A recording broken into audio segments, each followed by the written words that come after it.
pela primeira turma e já foram refutados. Vamos lá com Mota. Hugo Mota fala que não há clima para anistiar quem tentou matar pessoas. Ari. Hugo Mota diz que não há clima para anistiar quem planejou matar pessoas. Ele falou que a ação de Eduardo Bolsonaro nos Estados Unidos é indefensável. Aniele. A declaração do Câmara foi por volta das 10 horas de hoje, em entrevista à Globo News. Ele disse que não há clima para pautar a anistia, porque houve sim planejamento de mortes, como do presidente eleito Lula, do vice Geraldo Alckmin e também do ministro Alexandre de Moraes. Ele lembrou que o Congresso chegou a debater um outro projeto de lei que não prevê uma anistia ampla, geral e restrita e apenas uma revisão das penas pelos condenados por invadirem os prédios dos 3 poderes e fazerem aquela depredação que a gente mostrou aqui em 2023. Vamos ver um trecho da fala do presidente. Um projeto auxiliar começou a ser discutido ainda no semestre passado, que não seria uma anistia ampla, geral e restrita. Eu não vejo dentro da casa um ambiente para, por exemplo, anistiar quem planejou matar pessoas. Não acho que tenha isso. Quem está sendo julgado agora no Supremo? Que não tenha esse ambiente dentro da casa, pelo menos com quem eu converso, nós temos a oportunidade de poder conversar isso com parlamentares diariamente. Há uma preocupação, sim, com pessoas que não tiveram um papel central, que pela cumulatividade das penas acabaram recebendo penas altas. Há uma certa sensibilidade acerca dessas pessoas que poderiam, numa revisão de penas, poder, de certa forma, receber, quem sabe, uma progressão e ir para um regime mais suave, que não seja um regime fechado, possa ir para um semiaberto, possa haver... Bom, ele também criticou a atuação do deputado licenciado Eduardo Bolsonaro nos Estados Unidos por sanções contra o Brasil. Por aí, um momento em que não dá para defender esse tipo de comportamento. Ari. Muitas atitudes do deputado Bolsonaro que não são apoiadas por eles próprios, até porque são questões indefensáveis. São 2 falas fortes do presidente da Câmara, Hugo Mota, feitas agora no final da manhã, à Globo News, e que demonstram 2 coisas. Primeiro, que ele está retomando a cadeira de presidente. Ele sentou de novo na cadeira de presidente da Câmara. Ele foi lá e disse, ó, não, porque isso aí é claro para mim, não haverá essa anistia. Esqueçam, não vou pautar a anistia ampla que todos querem. Não vou pautar. Quem sabe aquele projeto que eu estava discutindo com Alcolumbre para aliviar penas de quem está preso. Pode ser isso.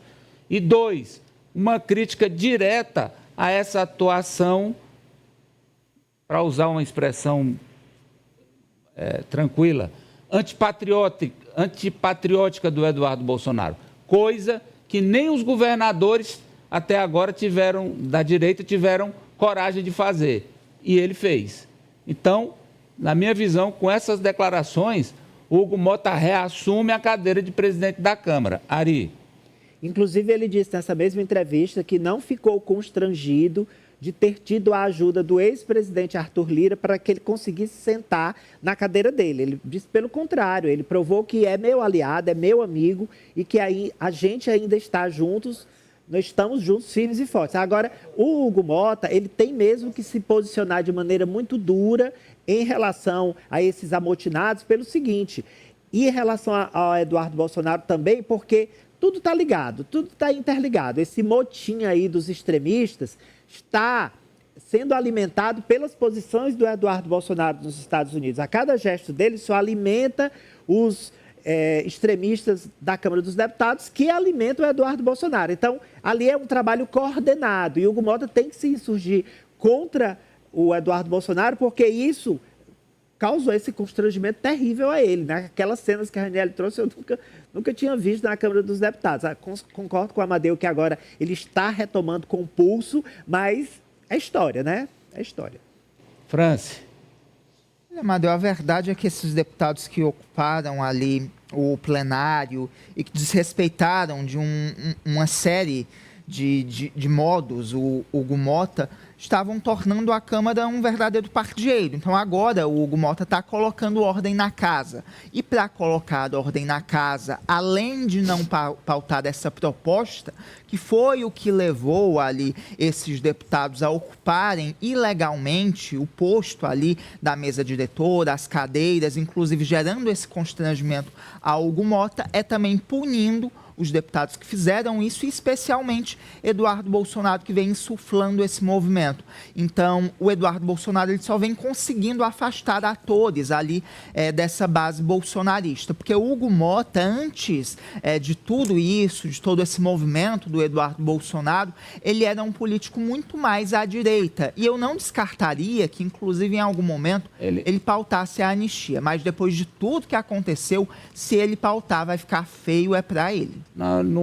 Eu acho que a fala dele é muito clara que não vai fazer. Agora, tem um ponto aí que eu quero agora passar para a Raniele, que é a questão da blindagem do parlamentar, né, do foro, que os deputados querem aí, de algum jeito, utilizar esse limão para fazer uma limonada para eles. O limão foi o motim, e a limonada para eles é a blindagem dos mandatos dos deputados. Tem uns mais afoitos, querendo até que a Justiça peça autorização da Câmara para qualquer processo contra eles. Quer dizer, existe aí essa tentativa. O Mota, sobre esse assunto, ele está passando assim, distante, está dizendo, não, nós vamos discutir desde que não pareça proteção. O que é que vai sair disso, Raniele? Na próxima terça-feira, eles vão se reunir novamente e vão debater a possibilidade de análise dessa PEC do fim do foro privilegiado, que já foi aprovada aqui no Senado. A justificativa inicial seria exatamente tentar proteger o ex-presidente Jair Bolsonaro, porque aquele protesto também teve a ver com a prisão domiciliar do ex-presidente.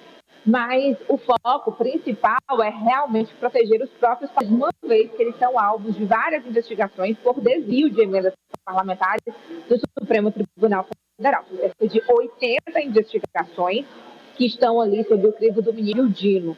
Então, preocupação, e há essa para que seja votado, inclusive o Centrão. Falta o Centrão, sim, já declarou a Hugo Mota que deve votar. O Centrão, que também segurou o Hugo Mota para não votar nesse momento, ou quem sabe levar à discussão. O líder do PL, Sostenido Cavalcante, disse ontem que, sim, dentre as possibilidades, que seria o fim do foro, não seria nem para que eles fossem julgados por um juiz de primeira instância, mas sim a espécie de segunda instância, que seria o Superior Tribunal de Justiça, que inclusive é analisado aqui, né, as indicações. E também que eles deveriam restaurar parte do texto da Constituição de 1988, que diz que qualquer investigação contra parlamentares deve primeiro ser aprovado pelas casas. Qualquer movimento nesse sentido, não tenham dúvidas, terá o repúdio da opinião pública, porque já considera os deputados privilegiados. E se houver mais privilégios, quer dizer, do ponto de vista do povo, será mal visto, Mariano. Amadeu, não acredito que vai aparecer, não. Já está aparecendo. Eu, na minha opinião, ele só vai demonstrar que realmente voltou a tomar o controle da Câmara, da presidência ali, quando, de fato, ele peitar essas pautas que não são de interesse aí dos bolsonaristas, né, da classe da direita. Essa questão do foro, eu acredito que ele vai pautar voltando para a questão do motim, né? Quando eles aprovam aquela punição tardia, efetivamente não vai acontecer, né? Não, isso aí está claro que ele contemporizou, ele usou o caminho longo para não punir. Talvez um deputado seja admoestado, provavelmente o Van Hatten. Aí ele está entrando agora na pauta da questão da utilização das crianças, que é uma coisa que... que quer mudar o assunto. Sim. É de quem quer mudar o assunto. E depois quer votar esse foro numa quinta-feira, véspera de feriado, meia-noite. Marta, no caso do foro privilegiado, há clima no Brasil para mais privilégio para parlamentar? De forma alguma, Amadeu. Acho que a gente, inclusive aqui no programa, já analisou diversas pesquisas que dão conta de que o Congresso está completamente descredibilizado, está caindo em descrédito. Então, eles já são muito privilegiados em todos os sentidos e a população sabe disso, é tanto que reconhece através e manifesta esse reconhecimento através desses resultados de pesquisas que dão conta da avaliação do Congresso. Então, eu acho que se mais esse privilégio for aumentado, aí é que a situação vai ficar feia para os nossos parlamentares. E eles parece que não se importam, né?